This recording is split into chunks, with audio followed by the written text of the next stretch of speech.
Il y a 2000 ans, à Jérusalem, la mort et la résurrection du Christ, juste à l'extérieur des remparts, c'est un peu le centre de l'histoire, ça a coupé l'histoire en deux. C'est un événement considérable qui a marqué le monde. Et juste après la mort du Christ, il a été enseveli dans un linceul. Les 4 évangiles en parlent. Et ce linceul est peut-être celui qu'on vous présente ici, qu'on appelle le linceul de Turin. Et la thèse qu'on va défendre dans cette présentation, c'est qu'aujourd'hui, on peut conclure que cette image imprimée sur le linceul ne peut s'expliquer autrement que par la résurrection du Christ. Alors, en général, dans notre monde qui est assez relativiste, assez agnostique, on n'aime pas conclure. On aime mieux rester en disant « on ne sait pas, c'est un grand mystère, on n'a pas d'explication ». Mais je ne pense pas que ce soit la position la plus raisonnable, parce que dans certains cas, effectivement, on peut garder une position en disant « on ne sait pas ». Mais il y a d'autres cas où on sait, et il faut être capable de discerner ces cas-là des autres. Souvent, dans l'esprit des gens, quand vous abordez une question comme ça, soit c'est blanc, soit c'est noir, tout le reste est gris. Soit c'est sûr et certain à 100%, soit c'est sûr et certain à 0%, et tout le reste est indéterminé. Soit c'est oui, soit c'est non, et tout le reste c'est peut-être. Et comme beaucoup de questions ne peuvent pas être un oui absolu ou un non absolu, on a tendance à mettre tout dans la catégorie des peut-être. Mais en fait, aujourd'hui, il y a une nuance qu'il faut apporter parce qu'on a pu réfléchir davantage sur les probabilités.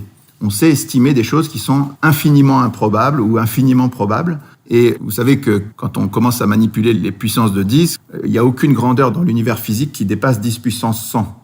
Donc quand on atteint des 10 puissances énormes à cause des probabilités, on peut dire que c'est quasiment zéro. On peut affirmer qu'on est dans une probabilité nulle. Donc je pense que dans le cas du linceul, on va se rapprocher de ces choses-là. Le mot des probabilités, on l'utilisera souvent. On utilisera aussi le mot souvent de singularité pour montrer à quel point ce linge est unique et singulier. Voilà. Donc, après des décennies d'études scientifiques, sur cet objet qui est maintenant le plus étudié au monde, il y a eu 500 000 heures de sciences de haut niveau pour étudier le linceul, ce qui est unique au monde. En fait, ce linceul pose une question. Est-ce que Dieu a voulu nous laisser une preuve matérielle qui témoigne de la réalité de la passion et de la résurrection du Christ? Un objet matériel qu'on ne peut pas expliquer autrement que par la réalité de la passion et de la résurrection du Christ. Alors, quand on pose la question ainsi, en général, les réactions sont irrationnelles. Il y a des gens qui vous disent « c'est pas possible, Dieu peut pas faire ça, notre liberté en souffrirait, la foi c'est pas ça, la foi il faut croire et se jeter dans le vide ». Alors, je crois que sur tout ça, on a une deuxième rectification à apporter, c'est que la foi catholique, on se trompe souvent sur ce que c'est. Déjà, le Concile Vatican I a affirmé clairement qu'on pouvait accéder à la connaissance de Dieu par la raison naturelle seule. Ensuite, si vous regardez l'Évangile, vous voyez que dans la lettre de Jacques, il dit que vous croyez en Dieu, très bien, les démons aussi croient en Dieu et ils brûlent. Donc, le fait de croire en Dieu, c'est pas la foi. Les démons savent qu'il y a un seul Dieu, mais ils n'ont pas la foi. La foi, c'est autre chose. Ce que je veux dire, c'est que c'est pas parce qu'on a la preuve de Dieu que notre liberté et notre foi ne sont pas possibles.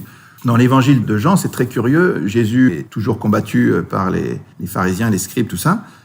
Mais quand il ressuscite Lazare, c'est un homme qui est mort depuis 3 jours, qui commence à pourrir et tout ça, et Jésus le ressuscite, donc c'est une preuve matérielle absolue qui est donnée, c'est une vraie preuve. Et ce jour-là, les Juifs décident de le tuer.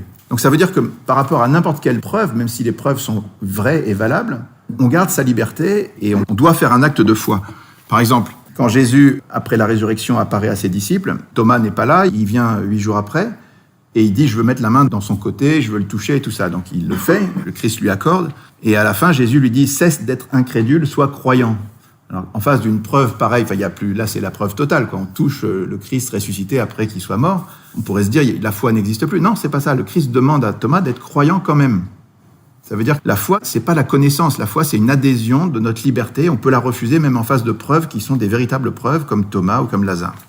Le linceul fait partie de ces preuves qui sont devant nous et qu'on peut refuser, mais qui ont quand même un caractère de preuve. Si vous êtes Sherlock Holmes ou si vous êtes Colombo, entre 2 thèses, vous allez essayer de mener une enquête en regardant ce qui marche et ce qui marche pas. Donc, cette enquête, avant 1988, toutes les conclusions de toutes les études scientifiques réalisées dans tous les domaines convergeaient en faveur de l'authenticité du linceul. Et puis, en 1988, il y a le test au carbone 14 qui a conclu différemment en disant que c'était un linge du Moyen-Âge. Il y a une datation, on peut la contester de pas mal de manières, mais en tout cas, ça aboutissait à cette conclusion. Donc aujourd'hui, en fait, vous avez 2 thèses. Il y a une première thèse qui est que c'est bien le linceul du Christ, c'est-à-dire que selon cette thèse, on voit la vraie passion du Christ sur ce linge, il y a le flash de la résurrection à imprimer l'image, les chrétiens conservent cette relique de manière très forte, très précieuse depuis l'origine, et le mystère du linceul est dévoilé aujourd'hui, ce qui n'est pas du tout illogique, parce qu'on est dans un moment où la foi est complètement attaquée de manière assez spéciale, donc qu'il y ait des secours un peu spéciaux qui soient donnés au peuple de Dieu, c'est pas étonnant. Le linceul a commencé vraiment une nouvelle vie avec la photographie qui a été faite fin du 19e siècle. Donc cette thèse est assez logique en elle-même.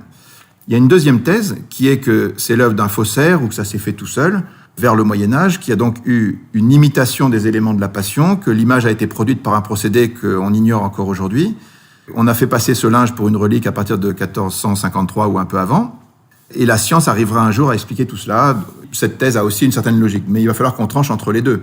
Donc, pour mener l'enquête, on va parcourir un peu l'histoire du linceul d'abord, ensuite les études scientifiques, leurs conclusions, et puis la correspondance étonnante de ce linge avec tous les détails de la Passion. Et on va le faire pour pas s'éparpiller, parce qu'on pourrait parler pendant 107 ans de ce linge, de toutes les études qui ont été faites, il y a des livres entiers. On va essayer, pour pouvoir conclure, de s'attacher à 5 points particuliers, 5 points clés qu'on va regarder spécialement, et on va se demander sur chaque point, est-ce que ce point n'est pas décisif ? Le premier point, en regardant l'histoire du linceul, c'est le codex de prêt. Alors, la thèse, c'est que l'histoire prouve que ce linceul existait manifestement bien avant l'an 944. Pourquoi est-ce qu'on parle de l'an 944 ? Parce qu'on va voir dans l'histoire que c'est le moment où le linceul est arrivé à Constantinople, et à partir de là, il est évoqué très précisément dans un livre qu'on appelle le Codex de prêt, qui est le premier texte en hongrois, qui est conservé à la bibliothèque de Budapest. Et ce document a l'avantage d'être historiquement incontestable, c'est-à-dire qu'on peut le dater très précisément entre 1192 et 1195. Et ce texte, on verra pour quelle raison, on ne peut pas nier que l'image qui est reproduite dans ce codex parle du linceul de Turin. Alors, si on reprend le fil de l'histoire un tout petit peu, Jésus est mort en l'an 30, il a été mis dans un linceul, et vous savez que la Vierge Marie, c'est l'image de l'Église, elle a le cœur qui vibre de la même manière que le cœur de l'Église, et donc, comme l'Église est attachée aux reliques et aux lieux saints, la Vierge l'était aussi, donc les premiers disciples vont recueillir évidemment les précieuses reliques du Christ. On peut lister par exemple la couronne d'épines, la lance, le calice, les clous, l'éponge, le suaire d'Oviedo, éventuellement la tunique d'Argenteuil, vous avez peut-être entendu parler de tout ça, et un jour on retrouvera aussi avec Sainte Hélène la croix du Christ. Tout ça, ce sont les reliques du Christ. Les premiers chrétiens les recueillent, évidemment, mais pendant toute une première période, entre l'an 30 et l'année 544, on va dire, c'est une période de persécution, c'est-à-dire que les chrétiens sont pourchassés dans tous les coins du monde. Et il y a des martyrs, c'est très dur d'être chrétien, et donc, évidemment, les reliques sont cachées. Donc, c'est assez logique, on n'a pas de trace historique du linceul, qui a probablement été caché, et c'est vrai que quand on regarde le linceul, si vous regardez là, vous voyez sur les côtés, il y a des traces de marques d'eau. Et il y a des gens qui ont remarqué que si on plie le linceul sur lui-même, qu'on le met dans un vase et qu'on imagine qu'il y a un peu d'eau qui se met au fond, et ben on peut arriver à des taches comme ça. Donc c'est une thèse qui est assez valable, qu'à un moment, le linceul a été plié et caché dans un endroit humide. Ensuite, l'année clé, l'année étonnante, c'est 544. Qu'est-ce qui se passe en 544 ? Tout d'un coup, il y a cette nouvelle qui est historique, qu'à Édesse, au nord de la Mésopotamie, une image miraculeuse, non faite de main d'homme, a repoussé les ennemis perses. Alors, qu'est-ce que c'est que ce royaume d'Édesse ? En fait, Édesse est le premier royaume qui est devenu chrétien à la fin du IIe siècle. Les chrétiens étaient persécutés dans tous les coins du monde. Il y a un royaume qui devient chrétien. Et comme par hasard, c'est assez logique, les reliques les plus importantes de la chrétienté vont trouver refuge en ce lieu. Et au moment où Édesse est attaquée, on sort un linge et les ennemis sont en déroute. Cette histoire est rapportée un peu partout. Donc on est à peu près sûr qu'il y a eu un événement étonnant autour d'un linge comme ça à Édesse en 544.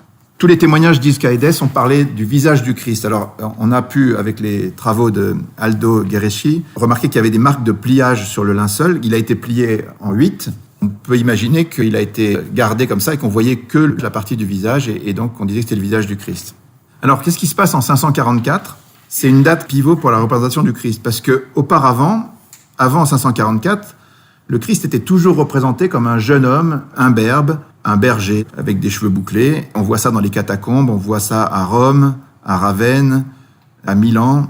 Et c'est les représentations qu'on avait classiquement avant 544. Et tout d'un coup, après 544, le visage du Christ change. Il prend un aspect plus allongé, une barbe hébraïque, le nez allongé hébreu. On le retrouve dans la magnifique image du monastère de Sainte-Catherine au Mont Sinaï. On le retrouve aussi sur des monnaies. À chaque fois que le linceul apparaît dans l'histoire d'une manière ou d'une autre, il y a des monnaies anormales, parce que normalement, des monnaies n'ont pas le visage du Christ, c'est très rare, mais on s'aperçoit qu'à chaque fois que le linceul sort dans l'histoire, il y a des monnaies attachées à ce visage.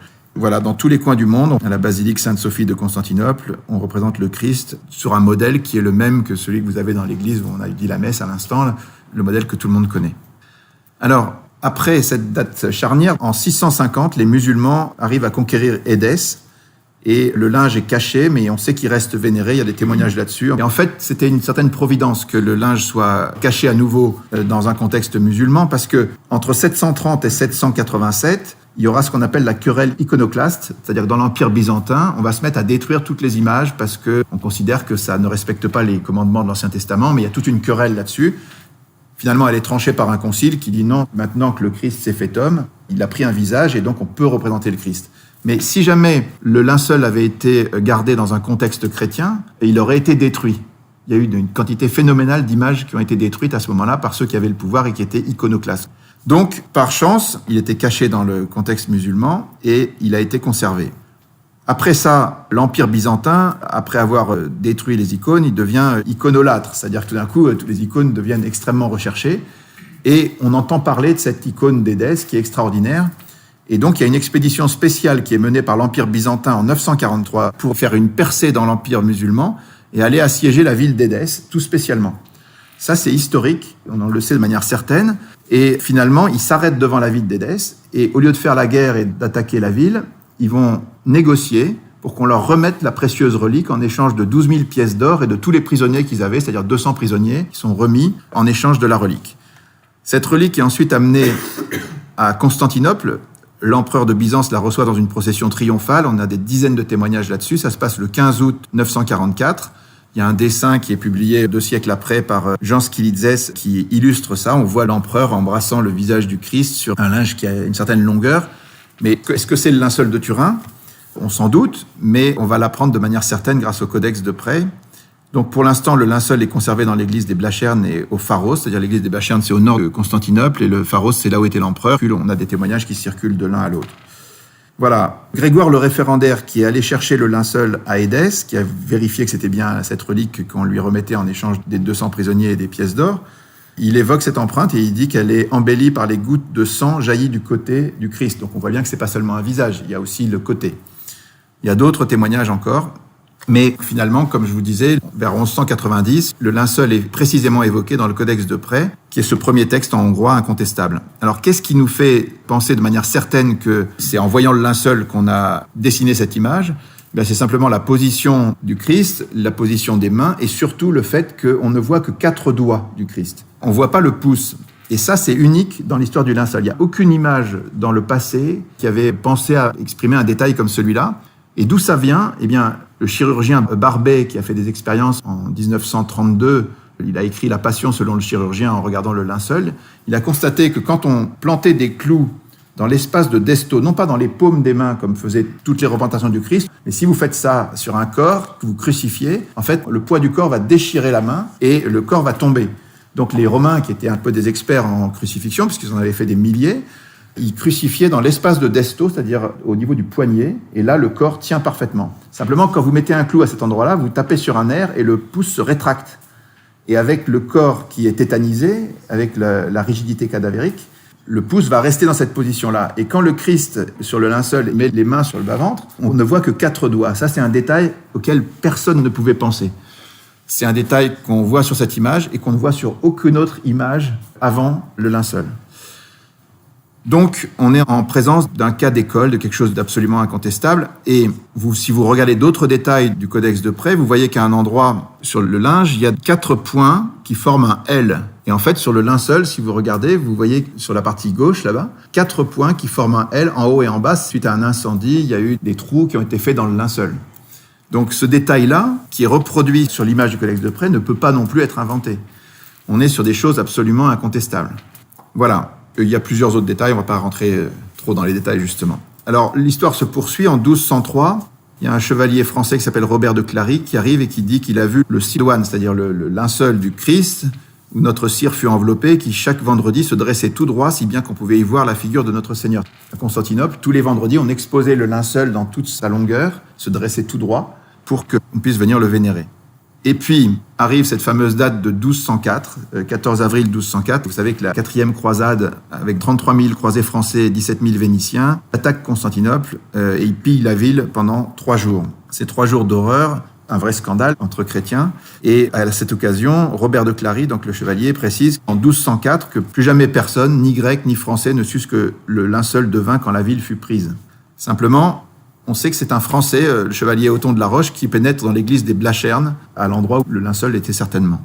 Et puis, 1 an après, en 1205, le prince byzantin Comène proteste auprès du pape Innocent III et il lui écrit une lettre contre les exactions des croisés en demandant la restitution du linceul. Voilà ce qu'il écrit. « L'an dernier, au mois d'avril, détourné d'une prétendue libération de la Terre Sainte, l'armée croisée est venue dévaster Constantinople. Au cours de cette dévastation, les soldats de Venise et de France se sont livrés au pillage des édifices sacrés. Ils ont pris les trésors d'or, d'argent et d'ivoire et se les sont partagés. Aux Vénitiens, les reliques des saints, aux Français, ce qu'il y avait de plus sacré parmi ces dernières, le linceul où fut enveloppé après sa mort et avant sa résurrection notre Seigneur Jésus-Christ. » C'est une lettre officielle du prince Comnène, et il précise un peu plus loin « Le vol de si nombreuses choses sacrées va contre le droit des hommes et les lois de Dieu. Nous savons que ces choses sacrées sont conservées à Venise, en France et autres pays des pillards, le sacré linceul étant à Athènes. » Et puis, on s'aperçoit que la même année, en 1205, c'est le chevalier franc-comtois Othon de la Roche qui devient duc d'Athènes avec les Champenois, les Bourguignons et les Francs-Comtois. Des Français donc qui règnent pendant un peu plus d'un siècle à Athènes et qui vont en être chassés par des Catalans. Et donc, après cet épisode où on sait que le linceul est passé par Athènes, on retrouve justement en France, en 1357, la première exposition en France du linceul à Lirey en Champagne. Et à l'issue de cette exposition, le linge est récupéré à partir de 453 par la Maison de Savoie, qui le garde jusqu'en 1983 et qui le cède au Vatican. Voilà, donc on connaît très très bien l'histoire qui s'est passée en France, mais on connaît aussi très très bien toute l'histoire avant. Et on revient sur ce point, le Codex de Près témoigne de manière incontestable qu'il s'agissait bien du linceul, et on peut le retracer donc jusqu'à Édesse. Ça veut dire que ce n'était pas un linge du Moyen-Âge, ça veut dire que la thèse numéro 2, elle est déjà annulée. C'est pas vrai que le linceul venait du Moyen-Âge. Deuxième point auquel on va s'attacher, c'est que le linceul est un négatif. Alors, on sait qu'il existe depuis des siècles, et on sait aussi que cette notion de négatif est totalement inconnue avant le 19e siècle. Il n'y a aucune image d'aucune sorte qui représente un négatif avant le 19e siècle. Alors, pour la petite histoire, Sainte Thérèse de l'Enfant Jésus et de la Sainte Face est partie au ciel en 1897. Elle avait promis de passer son ciel à faire du bien sur la terre. Elle avait évidemment une dévotion particulière à la Sainte Face du Christ, puisqu'elle l'a mis dans son nom. Et juste un an après, c'est la grande ostension du linceul en 1898, donc c'est une année où l'Église décide de faire une ostension solennelle, dans un contexte anticlérical assez fort, fin du 19e, donc tous les renants, enfin tous les contestataires de la foi et le miracle étaient considérés comme quelque chose d'impossible. Les croyances chrétiennes étaient ridiculisées et c'était jugé d'un autre âge. À ce moment-là, il y a un amateur qui s'appelle Segundo Pia qui est autorisé à faire la première photo du linceul. Donc à l'époque, quand on faisait des photos, c'était un peu plus compliqué qu'aujourd'hui. Il fallait faire une plaque photographique, la mettre dans un révélateur dans une chambre noire. Et quand il fait ça, il sort dans sa chambre noire la photo du linceul et il s'aperçoit que c'est un négatif. Alors ça, sur le moment, la surprise a été totale. C'est-à-dire que ce qui est représenté en général en sombre était en clair et ce qui est représenté en clair est en sombre et avec les nuances. Vous voyez, un négatif photographique, vous savez plus ce que c'est parce que vous prenez des photos maintenant avec des appareils numériques. Mais à l'époque, quand la photo a été inventée, en 1826, par Nicéphore Niepce, qui a réalisé la première photo, vous la voyez ici, c'est la photo de sa maison. C'était donc un procédé par lequel on appliquait sur une vitre avec du sel d'argent, il y avait une lentille et l'image extérieure imprimée en quelques secondes sur la plaque de verre et changeait le sel d'argent, les couleurs du sel d'argent. Et on l'a fixée, cette image, et ensuite on l'avait en négatif, c'est-à-dire que ce qui était lumineux était devenu sombre et ce qui était sombre était devenu lumineux. Et ce négatif-là, on a passé 30 ans à se demander comment on allait faire pour le changer et en faire un positif. Et c'est finalement dans les années 1860 qu'on a réussi à faire un deuxième transfert qui permettait d'arriver à un positif. Donc vous voyez que c'est pas facile, c'est une notion qui est compliquée, et personne ne l'avait imaginé, personne ne l'avait conçu avant le 19e siècle. Or, le linceul est conservé et connu depuis longtemps, et il avait ce caractère d'image négative. Alors, quand Segundo Pia sort cette image, il montre ce visage qui est quand même très frappant, et ça fait l'effet d'une bombe. C'est-à-dire, pour la première fois, on voit un visage, mais on se dit, mais qu'est-ce que c'est que cette chose ? Est-ce que c'est le visage du Christ ? Et on commence par l'accuser de mensonge. On dit, c'est un menteur, il a trafiqué l'image, c'est pas la vraie. Alors, comme le linceul était à nouveau caché, puisqu'on le protège de manière extrêmement forte, c'est seulement dans les années 1930 qu'une deuxième photo du linceul sera faite, et qu'elle permettra de montrer, avec des huissiers, des experts, lors d'une ostension, démontrera que Pia n'avait pas menti. Mais sur le moment, tout le monde lui tombe dessus et on dit « mais c'est pas possible, c'est pas vrai ». Et il y a à ce moment-là des Français, le professeur Yves Delage, qui est un agnostique anticlérical, et son assistant Paul Vignon, qui veulent démasquer la supercherie et qui se mettent à analyser les photos de Segundo Pia. Et finalement, après analyse, ils sont complètement retournés. Et ils vont faire une synthèse qui va être présentée à l'Académie des sciences en 1902. Et ils vont conclure en disant « Il n'y a aucun doute, ce linge porte l'empreinte extrêmement réaliste d'un homme qui est mort crucifié selon la manière de l'Antiquité romaine. » Ils font tout un développement et ils concluent en disant « À notre connaissance, il n'y a aucun autre condamné romain à la crucifixion qui ait subi en même temps une flagellation, un couronnement d'épines et un coup de lance, toutes choses qu'on retrouve inscrites dans l'image du linceul. » Alors, ce rapport fait scandale, l'Académie des sciences n'accepte pas et le président, qui est Marcellin Berthelot, qui est un anticlérical notoire, refuse d'enregistrer la déposition et ce qui a été dit devant tout le monde. Pour la première fois, on refuse de l'enregistrer pour des raisons idéologiques. Et Delage répond à Berthelot ensuite dans une lettre que Jean d'Artigues cite souvent. Il dit « Si au lieu du Christ, il s'était agi d'un Sargon ou d'un pharaon quelconque, personne n'eût rien trouvé à redire. » Vous savez, en science et dans tous les domaines, il y a les présupposés philosophiques et les a priori qui comptent énormément.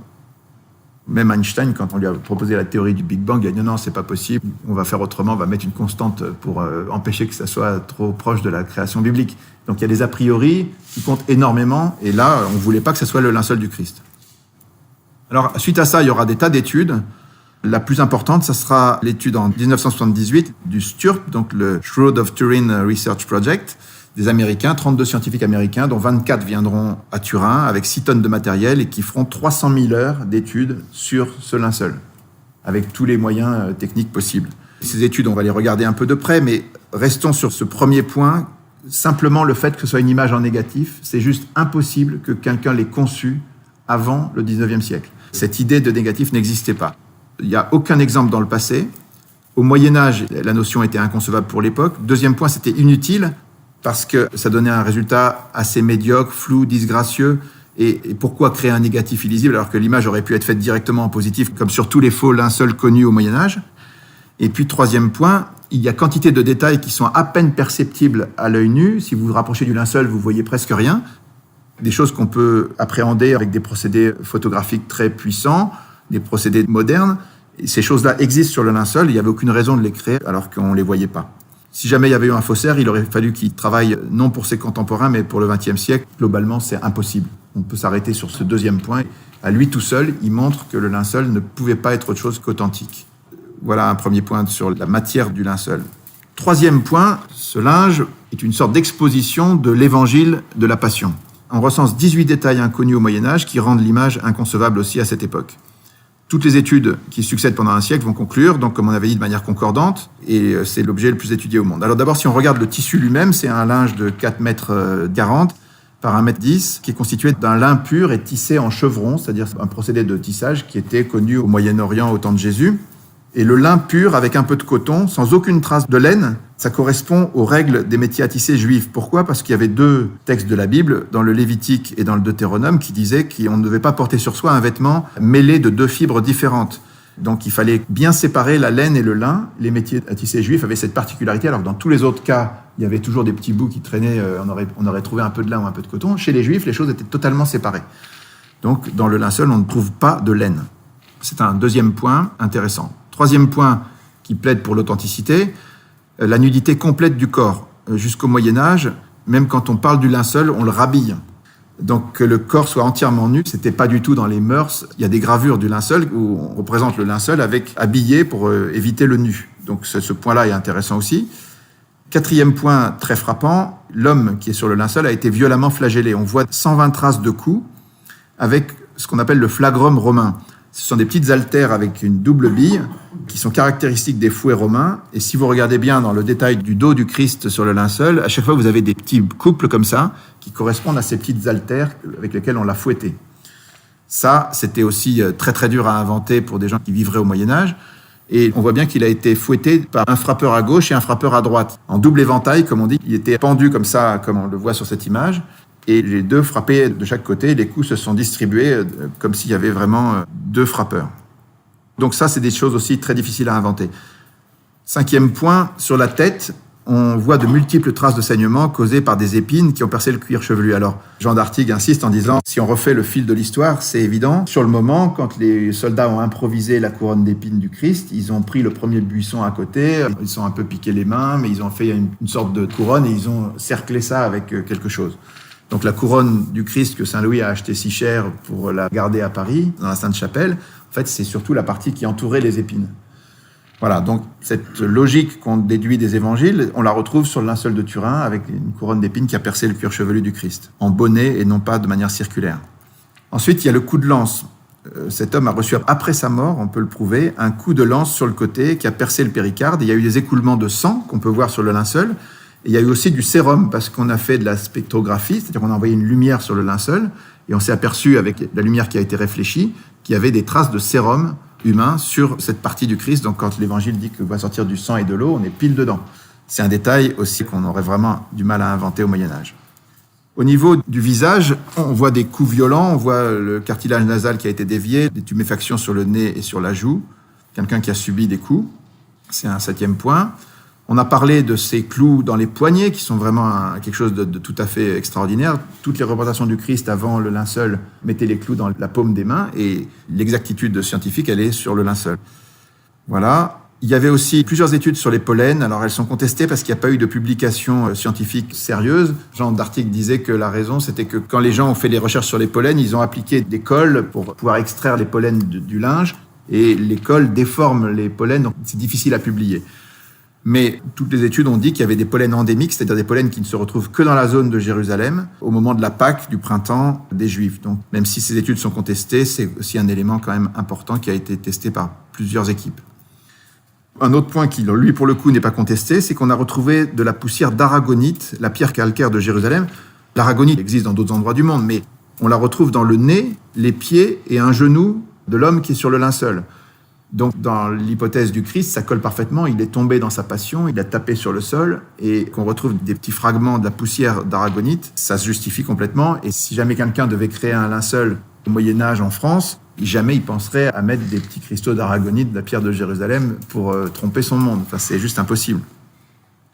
11e point, il y a eu un contact réel d'un corps humain avec du sang, de la sueur, du sérum, mais aucune trace de putréfaction, qui en général vient avant 30 heures. Pas toujours, il y a des corps conservés miraculeux dans l'Église catholique, mais en général, entre 30 et 40 heures, vous avez déjà des traces de putréfaction, il n'y en a aucune sur le linceul. Donc le corps n'est pas resté longtemps en contact avec le linceul a priori. Ensuite, si vous regardez bien au niveau des traces de sang, vous voyez que d'abord, l'image qui a été produite sur le linceul, qui représente le corps, elle n'imprime pas en dessous des taches de sang. Donc les taches de sang existaient avant la production de l'image. Mais surtout, quand vous collez un corps humain, le sang coagule très très vite. Et ensuite, quand vous arrachez le corps, vous arrachez une petite partie des parties microscopiques des fibres. C'est obligatoire. Et bien, dans ce cas particulier, c'est comme si le corps s'était désintégré. Il n'y a aucune trace d'arrachement des fibrilles. Ça, c'est quelque chose qui a convaincu des tas de gens du fait qu'on parle du corps du Christ qui s'est transformé en corps glorieux. Donc c'est très important de pointer qu'il n'y a pas eu de déchirement des fibres lors de l'arrachement du corps. Et puis le sang qu'on trouve sur le linceul, il est d'un groupe très rare, d'un groupe AB, qui est le même sang qu'on retrouve sur le suaire d'Oviedo et sur la tunique d'Argenteuil. Donc tout ça colle parfaitement. Dernier point très frappant, il y a un témoignage qu'il faut voir de Barry Schwartz, qui est un photographe juif qui a participé aux travaux du Sturp en 78. C'est un juif qui a suivi l'étude du linceul avec toute l'équipe et qui était passionné par tout ça. Mais il avait un point qui le gênait un peu, c'était que le sang sur le linceul était rouge.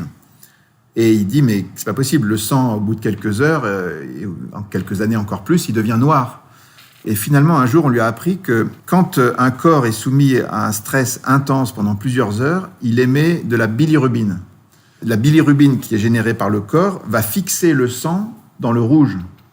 Et quand il a appris ça, donc si on parle du Christ, il a subi toute l'agonie, il a un stress terrible pendant toute la passion, son corps a été traumatisé et cette sécrétion de bilirubine justifie que le sang devait rester rouge. Donc là aussi, quelque chose de tout à fait frappant. L'homme avec qui j'avais travaillé à Los Alamos m'a rappelé et m'a dit « Barry, que sais-tu du linceul de Turin ?» J'ai ri et j'ai dit « Mais je suis juif !» Et il m'a dit « Moi aussi, il était juif aussi !» Il m'a expliqué qu'à ce moment-là, plusieurs scientifiques avaient pris une photo du linceul. Et il me dit qu'ils étaient tellement étonnés que cette image ait de telles caractéristiques qu'ils allaient rassembler une équipe de scientifiques pour voir s'ils pouvaient obtenir la permission d'aller à Turin et examiner le linceul pour essayer de comprendre comment cette image s'était formée.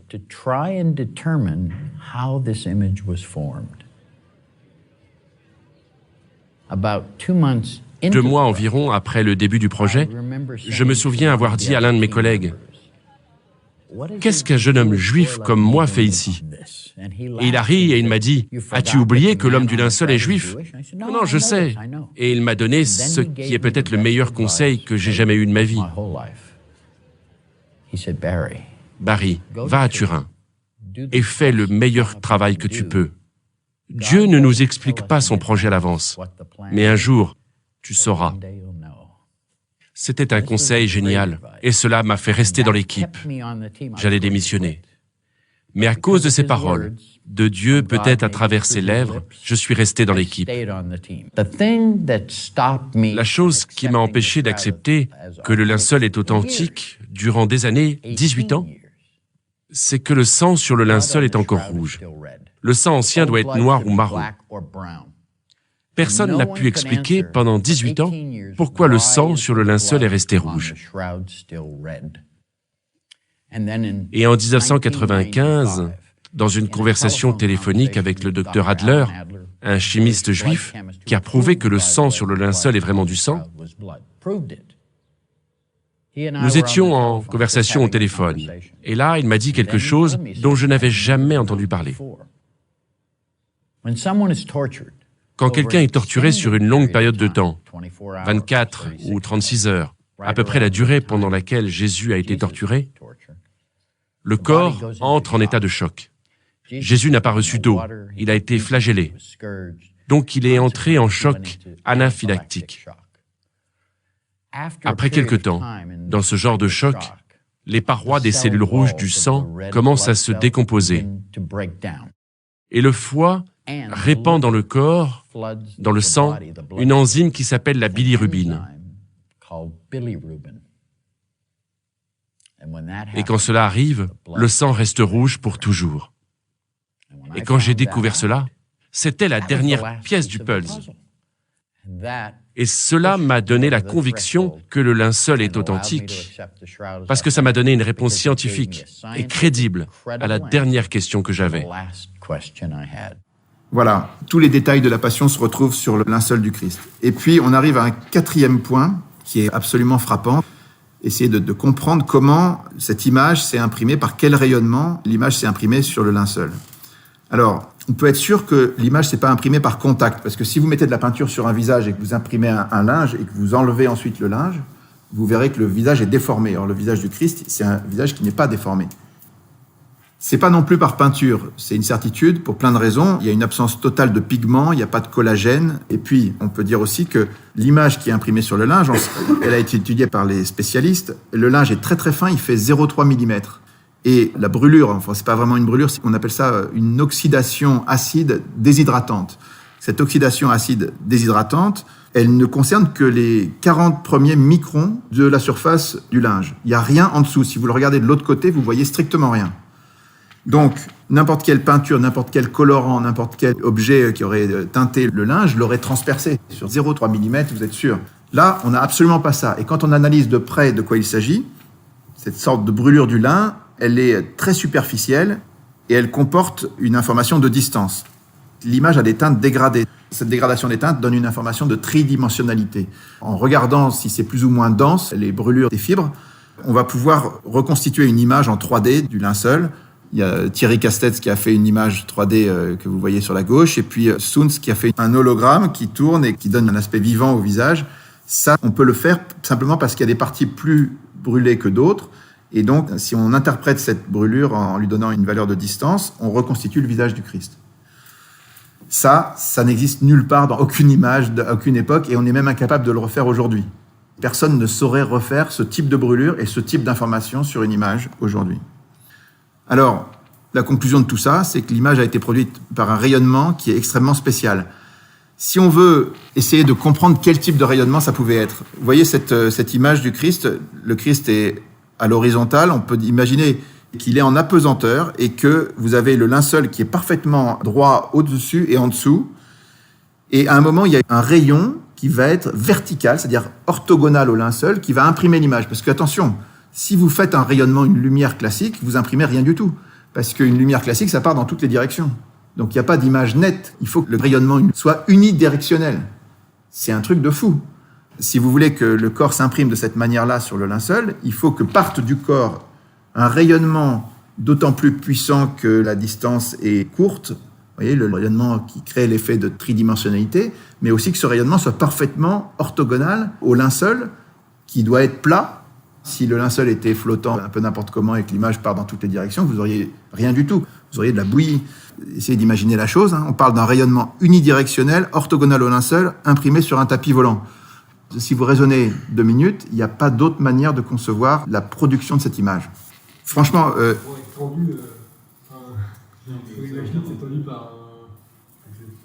Oui, ça pourrait être tendu par autre chose. Ok, mais il faut qu'il soit bien plat. Et non, le truc le plus dingue, c'est que si jamais tu mets une bougie près d'un linge ou une très forte lumière, tu vas avoir un gradient de brûlure, mais pas une brûlure comme ça. Donc c'est ça qui est fou. C'est pas tellement la pesanteur et tout. Ce qui est fou, c'est le rayonnement directionnel. Parce qu'il n'y a pas d'autre explication pour faire une image nette. Voilà. Alors au milieu de tous ces éléments concordants qui viennent de différents domaines d'études, la datation au carbone 14 a posé une date différente en disant ça peut être entre 1238 et 1430. Voilà la conclusion de la science, entre guillemets. J'aime bien le point d'exclamation après. La science qui est censée être neutre, elle date le linge du Moyen-Âge, elle met un point d'exclamation. Bon. Mais si vous réfléchissez 2 secondes, il y a eu forcément un rayonnement sur le linceul.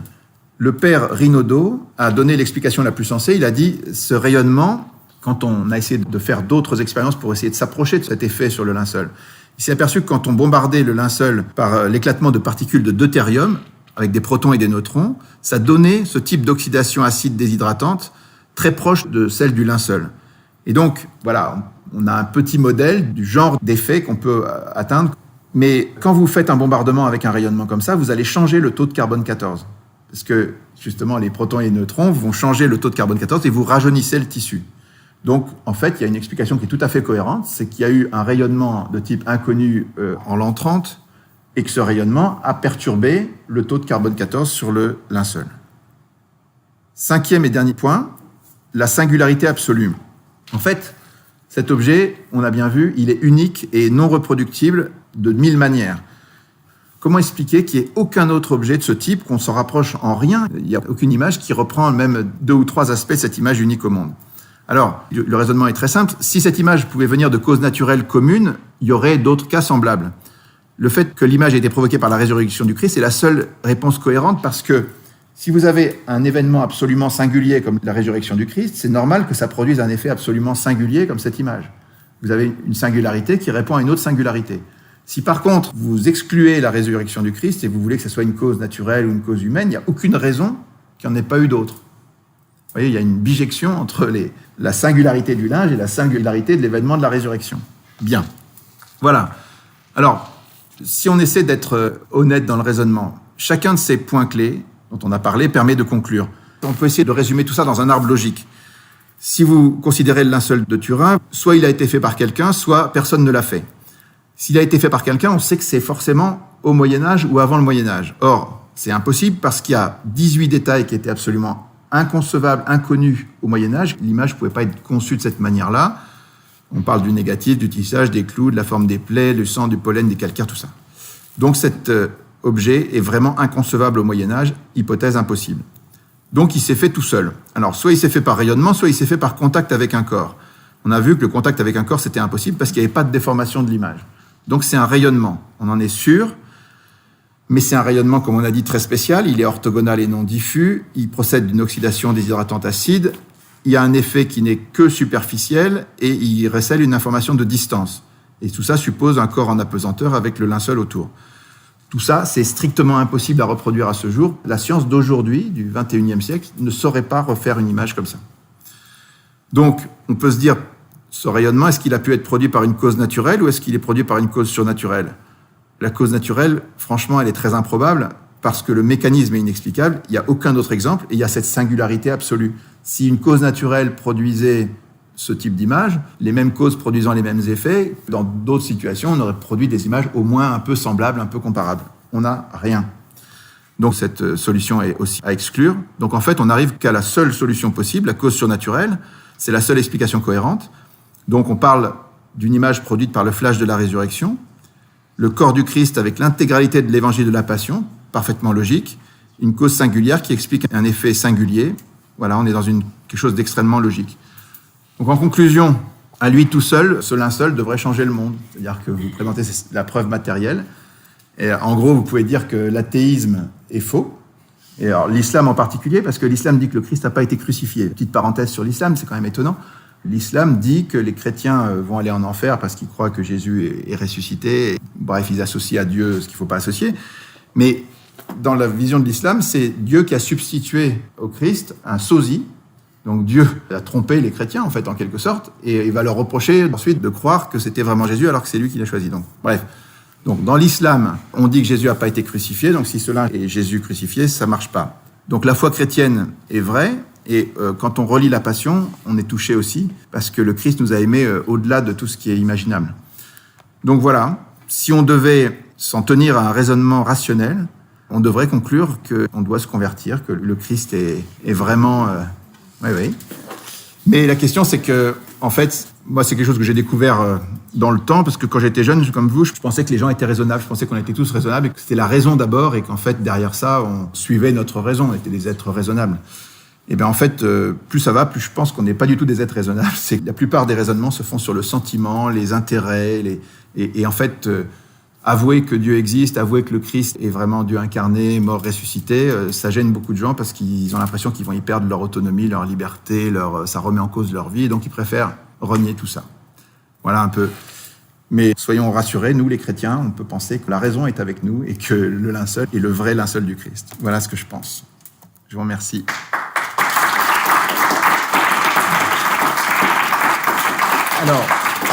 Alors, ce que je vous propose maintenant, c'est qu'il y ait quelques questions. Qu'est-ce qu'on appelle une preuve dans le langage courant ? Qu'est-ce que cherchent Colombo et Sherlock Holmes quand ils font une enquête ? Il y a deux thèses. Il est coupable, il n'est pas coupable. Il était avec le chandelier, il a des traces d'ADN sur le truc et tout. Donc pour moi, c'est des preuves que c'était lui.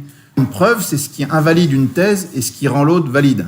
Quand vous faites une enquête policière, vous cherchez des preuves et à la fin, il faut bien à la maman poser un diagnostic, poser une conclusion. Vous le faites à partir d'éléments matériels. Et à un moment, vous dites, là, cette thèse, elle est invalide parce que cet élément-là la rend invalidée. Moi, je dis que la thèse du Moyen-Âge, elle est invalide par le codex de prêt, absolument clair. Elle est invalide par les 18 détails qu'il y a sur le linceul. Elle est invalide par l'idée du négatif et elle est invalide par l'idée de la singularité de ce linge. Voilà. Chacun de ces éléments, à lui tout seul, il suffit à déblayer le terrain. Donc, bon. Et ce que je dis simplement, c'est que les preuves ne sont jamais contraignantes. Vous pouvez faire ressusciter Lazare, les Juifs disent si Jésus a fait ça, on va le tuer. Donc ces preuves n'empêchent pas la liberté. Une preuve vous laisse entièrement libre. Après, vous en faites ce que vous voulez, mais ça reste une preuve. Une preuve, c'est une croyance. Pardon ? Si on a une preuve de l'existence de quelque chose, c'est pas... Mais attends, c'est bien ce que je dis avec l'exemple de Thomas. Thomas, il met sa main dans le côté du Christ, il dit si je mets pas ma main dans son côté, si je mets pas mon doigt dans son côté, ma main dans ses trous, des plaies, je ne croirai pas. Ok, Jésus se montre. Et Jésus lui dit pas, maintenant, tu n'as plus besoin de croire puisque tu m'as vu. Non, il lui dit, cesse d'être incrédule, sois croyant. C'est hallucinant comme phrase. Ça veut dire qu'il lui donne une preuve totale qu'il est ressuscité 8 jours après l'avoir vu entièrement mort. Et il lui dit pas, tu n'as plus besoin de la foi. Il dit non, je te demande la foi. Parce que la foi, c'est pas une affaire de connaissance. La foi, ça concerne une adhésion. Il faut le vouloir. Et encore une fois, comme dit Saint Jacques, les démons, ils savent qu'il y a un seul Dieu, mais ils n'ont pas la foi parce qu'ils brûlent. Un jour ou l'autre, on sera tous en face de Dieu, on saura tous que Dieu existe. Mais par contre, il y aura ceux qui, par leur volonté, adhéreront à Dieu et ceux qui diront, on n'en veut pas. On reste libre. La foi, c'est pas une affaire de connaissance. Jésus, il n'a pas dit aux gens, prenez un crayon, il y a un seul Dieu, 3 personnes, tac, tac, tac, il vous fait le catéchisme, ok, je sais tout, c'est bon, j'ai la foi. Non, mais il voulait qu'on le cherche. Il cherche une adhésion, en fait, il cherche qu'on l'aime. Donc la foi, c'est à ce niveau-là. Pas le même niveau que la connaissance. On peut faire l'analyse de 1000 points. Il y a eu, comme je vous dis, il y a eu 500 000 heures de travail là-dessus et tout concorde. Ce que je veux simplement dire, c'est, à la fin, la grande question, c'est qu'est-ce qu'on conclut ? Qu'est-ce qu'on fait de ce cadeau ? Parce qu'en fait, c'est un cadeau de Dieu. Qu'est-ce qu'on en fait ? Est-ce qu'on conclut en disant « Ah ben, c'est très très mystérieux, on ne sait pas, on verra un jour et peut-être que, voilà, on ne dit rien » Est-ce que c'est ça la bonne attitude ? Ou est-ce qu'en face de cette accumulation de preuves ou de signes qu'on nous a donnés, est-ce qu'on dit « non ». La probabilité que ce ne soit pas le linceul, elle est égale à 0 pointé, quoi. Et donc, on a un élément qui nous donne une preuve matérielle de la résurrection du Christ et de sa mort sur la croix, comme les évangiles en parlent. Moi, je trouve que c'est très important. C'est là-dessus que doit s'exercer le discernement, c'est-à-dire, Est-ce qu'on conclut ou est-ce qu'on fait toute cette étude? On a une attitude incohérente en disant, comme d'habitude, on est agnostique, comme d'habitude, tout est relatif. Non, il y a des trucs, à un moment, on a passé le stade de peut conclure. Merci. Voilà.